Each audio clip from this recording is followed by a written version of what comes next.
Hello mate, and hello lovely people. Welcome to Fixing Rusty Stuff Thailand edition.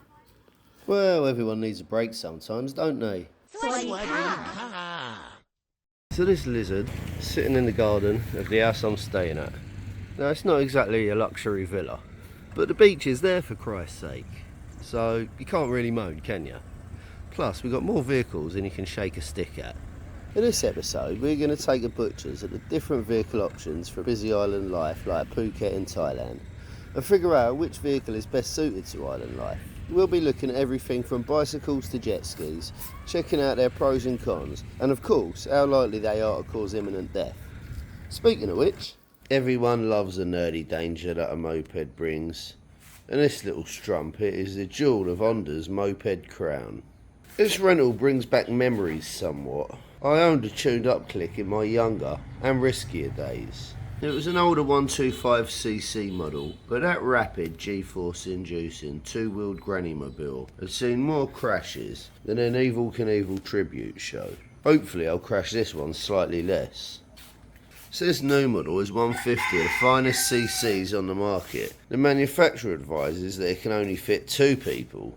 But that's actually incorrect, as I've seen at least 5 Thai kids all manage to fit on one and ride it very comfortably and unsafely.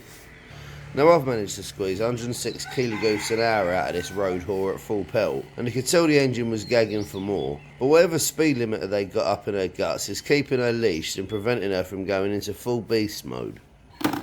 She's got a keyless start, so that means that whenever the key is close by, you start her by playing a little footsie with a kickstand.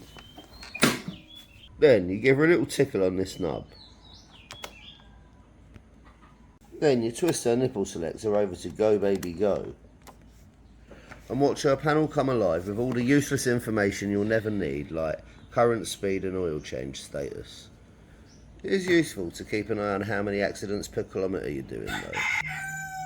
It's got a useful hook for hanging bags of coconuts or chicken's feet on the way home from the market. Also got a very handy platform for transporting small children or pets. What about storage? Well, by moving the nipple selector over into the open sesame position and hitting the button, we can then lift up the arse holder to reveal a void so spacious it would make my ex-wife's vagina extremely jealous. Surely there's enough room to fit the only thing you really need to fit in there, an oversized full mug brain protector.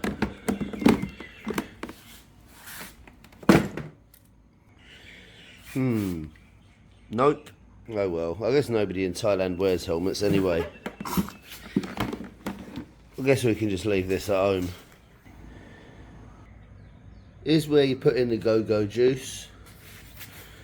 And as you can see, this moped was registered in the province of Phuket. So this vehicle is ideal for up and around the resort town you're staying at, whether it's Rawai, Qatar, Bangtao or Patong.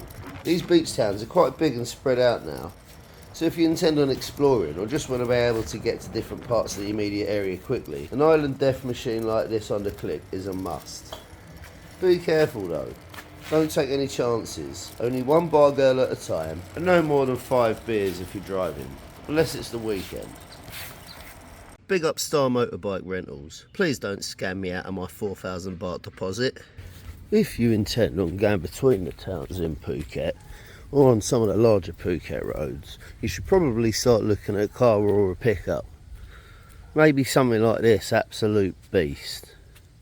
If your wallet and your cojones are big enough. It's got a 2.8 litre growler under the bonnet, and it drinks diesel at about the same rate that I drink Sangsom and Coke at Nana Plaza. In this weather, its most important feature is its powerful aircon, which blows with the power of 7 Eskimo farts. And according to the specs, this interior is genuine Chinese Uyghur peasant leather. Power mirrors. Oh, how about that for a rim job? Beautiful pearl paint and a bunch of other extras thrown in too. Want to see my cock? Plus, there's more than enough room in the back for about 1 jet ski or 12 cramped hookers. Perfect for beach adventures, collecting supplies, or dragging a broken jet ski back to the repair shop twice a month. This is a two-wheel drive version, but if you want a real island tank, go for the four-wheel drive version, and you'll be able to go places that will make Robinson Crusoe look like a city boy. Okay, so they're the two road legal vehicles. Let's have a look at what we're going to be using as water-based transportation. This custard coloured retro bad boy is a Kawasaki X2 sit-down jet ski. Constantly under repair, but what a beauty. Behold the 80s marble zebra padding. Beautiful. Proper retro vibe with this one. Let's have a little butchers at the engine.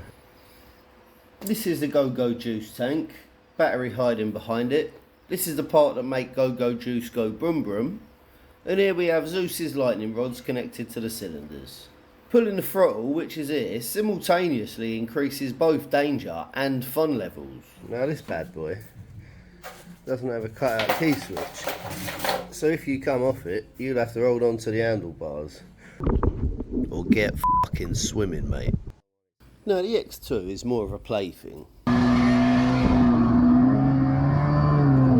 I mean, it's not exactly comfortable or easy to ride, so if you were seriously looking at a jet ski to get you around the island, you're going to have to invest a bit more money than buying a rusty old Kawasaki X2. And now my favourite, the Yamaha Superjet. Apparently, it used to belong to Thailand. Well, I hope she don't mind us using it now. Now, the Superjet is a classic. I believe this one is from 2006. Now, this one does have a cut-out switch, which goes in here. And when you inevitably fall off the jet ski, it will cut out the engine so the jet ski don't get 2 miles away before you manage to intercept it. It's got all the mods. Custom fuel cap, foot grips, and a secret spot to hold beer and weed. Under the bonnet it's got a B-pipe, custom decals for tan and torn. But what I like about this jet ski mainly is that it's just so damn easy to ride. Because Phuket's roads are so jammed these days, it may actually well be quicker to use a jet ski to get from place to place, if that place just happened to be on the coastline. But really, they're more for having a laugh and playing around. We also got this two-man canoe for the more leisurely ride. Sticking with the aquatic themed transportation, canoes are a good shout, but much like the jet skis, I wouldn't use them as your sole method of transportation. These are good for some adventures, canoeing out to some of the surrounding islands, taking a dry bag and having a little picnic on the beach. It's a must-do island activity. Now make sure that you and your canoe accomplice are fit and healthy, because the last thing you want is to be stuck a mile out to sea when you run out of proverbial steam. As you can see, the two-man canoe has room for some luggage and 2 normal-sized humans. And here's a one-man canoe we got.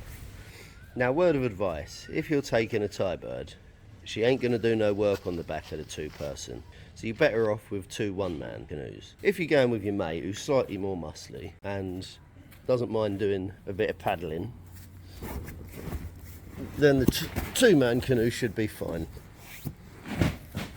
For our last water-based vehicular solution, we got a 2-man rubber tube. We pull these along behind the jet skis and f***ing hell, talk about a white knuckle ride. I would only recommend this thing for the extreme water sport enthusiast. After personally riding in this thing twice, I swore never to get in it again.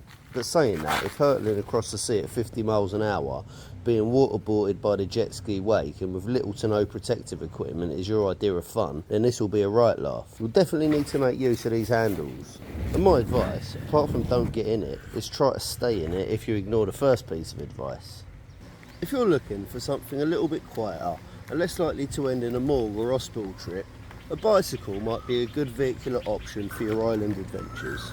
Powered solely by your own steam and providing a much stealthier transportation option, the trusted push bike is a great choice if you don't trust yourself with a motor and like the quiet serenity a push bike provides. This blatant Chinese Trinks branded mountain bike has got 10 gears, lockable suspension, front and back disc brakes, conveniently only the front one actually works. Now this was in a lot worse condition until I pumped the tyres, lubed the chain and gave it a bit of a clean up. I may also attempt to fix the back brake if the urge takes me.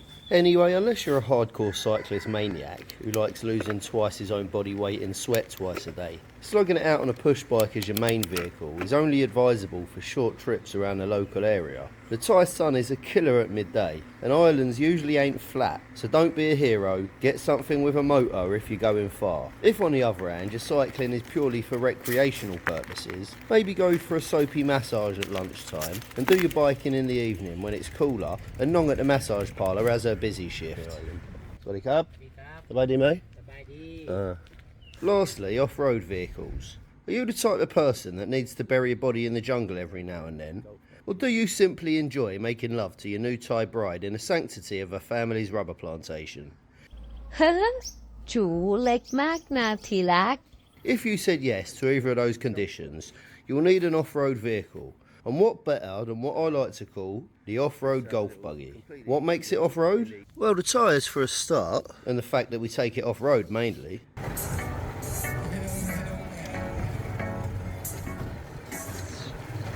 Recent repair work includes the replacement of her drive and starter belts. They were looser than my ex-wife's grasp of reality.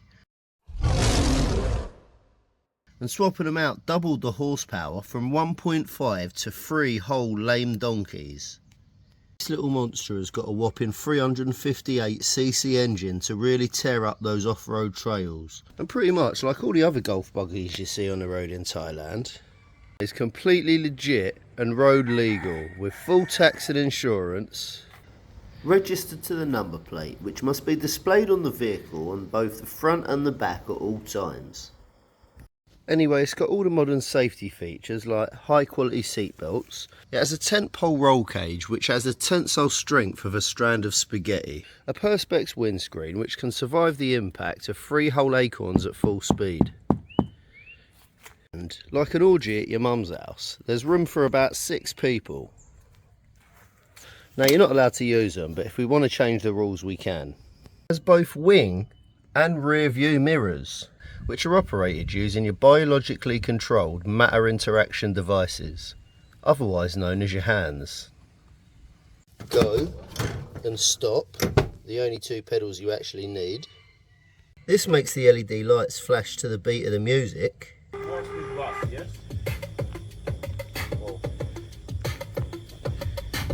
This thing is so futuristic it even has indicators. Very fancy. Bonus features include an ashtray, drinks holder,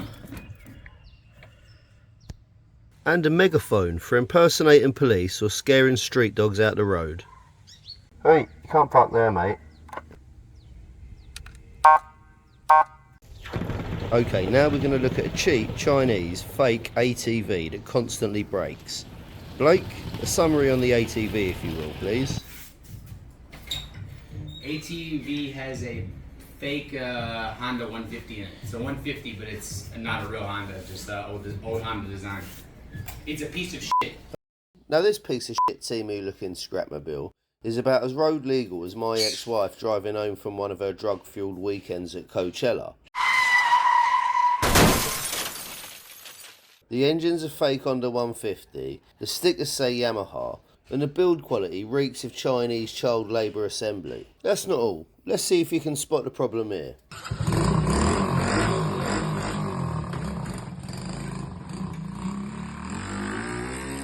If you think that front wheel's seen more horror than my ex-wife's gynecologist, you'd be right.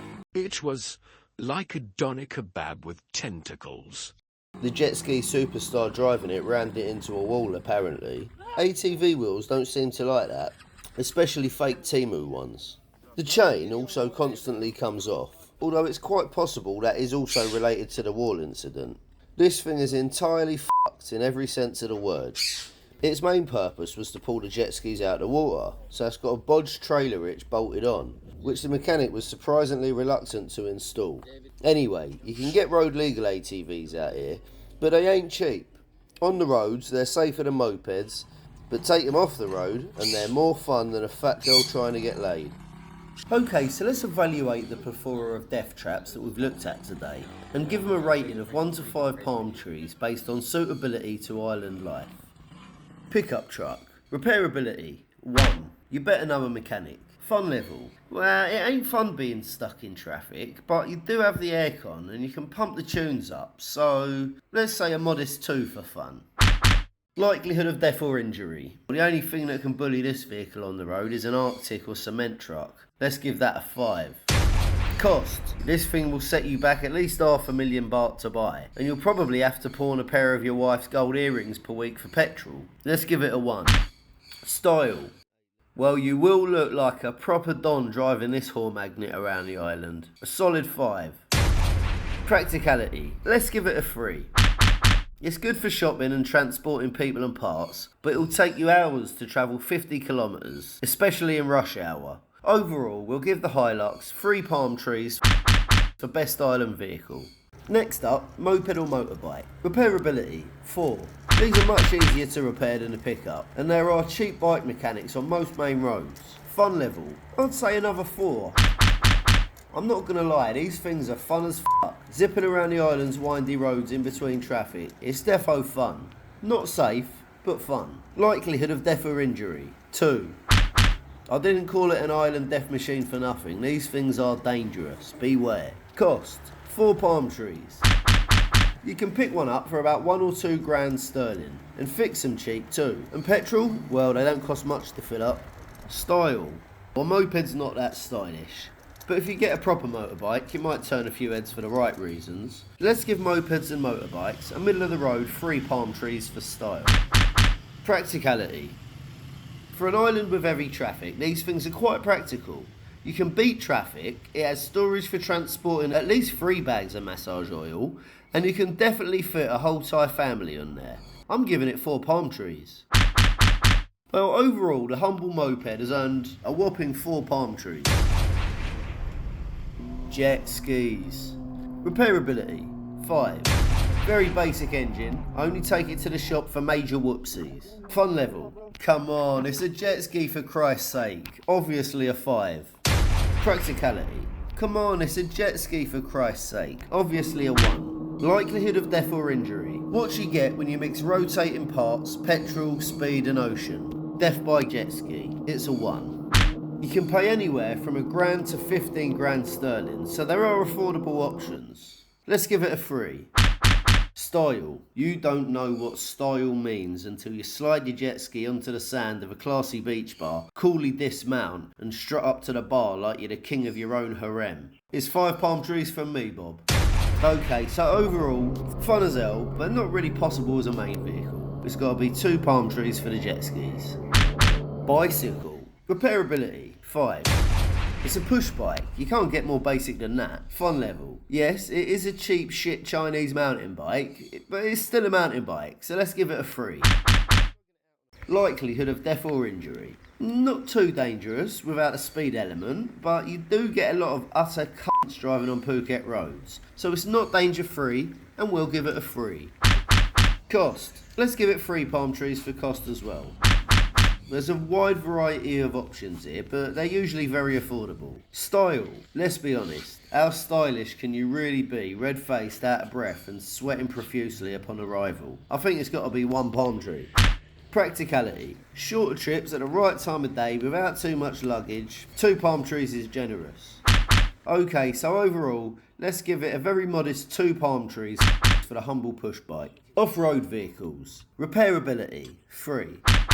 They're pretty basic, so even the wall lickers are in with a chance of fixing them. Fun level, 4 palm trees. Come on, the only time off-roading ain't fun is if you're doing it on a horse. Likelihood of death or injury. Come on, the only time off-roading ain't dangerous is if you're doing it on foot. Cost. If you want quality, you'll have to pay, and it'll essentially be a very expensive toy. So let's give it 2 palm trees. Style. Let's give it 4 palm trees. Come on, roll up to a restaurant in the evening, rocking the off-road golf buggy with the LEDs flashing and the tunes blaring, and tell me we don't look cool. I've just realised we look like total cunts. Practicality, 3. You'll only be able to use the golf buggy on public roads if you've got some spare Thai palm grease for the old bill if they pull you over. But a road legal ATV is an option. I'm not sure why you'd go for that over a pickup truck though. Another 3 palm trees overall for our off-road vehicles. Canoes tubing. Come on, these are just for fun. Nobody's actually going to use them for transportation, are they? Definitely worth a go though. Well, for me, mopeds and motorbikes are a clear winner. They're very popular in Thailand. The weather permits it. If you're Thai, it's a family vehicle. And you can't beat nipping around getting from place to place using a motorbike. They're cheap to run and fun too. Well, lovely people, I hope that helps you decide what vehicle to use for your island shenanigans. If you found that mildly informative or mildly entertaining, off-road that like button, jet ski the subscribe button, share it with your favourite Thai bride, I need money for my family sick buffalo. and stay tuned for the next instalment of Fixing Rusty Stuff. Thailand edition.